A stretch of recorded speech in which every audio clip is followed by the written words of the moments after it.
ইমাদ, যাকে বলা হতো স্তম্ভ শোভিত নগরী, যা যেন আকাশের সাথে কথা বলতো। ইরামের বিশাল স্তম্ভগুলো দূর থেকে দেখলে মনে হতো মেঘের বুকে গেঁথে থাকা সোনার খুঁটি। ইতিহাসবিদরা বলেন, এর মতো সমৃদ্ধ শহর পৃথিবীতে আর ছিল না। মানুষ দূর অঞ্চল থেকে শুধু এই শহরের সৌন্দর্য দেখতে আসত।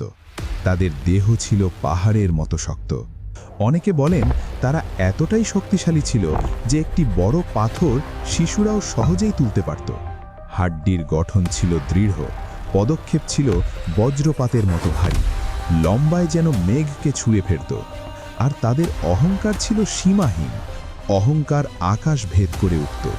তারা বলতো, আমরাই এই পৃথিবীর মালিক এবং আমরাই চিরকাল থাকব।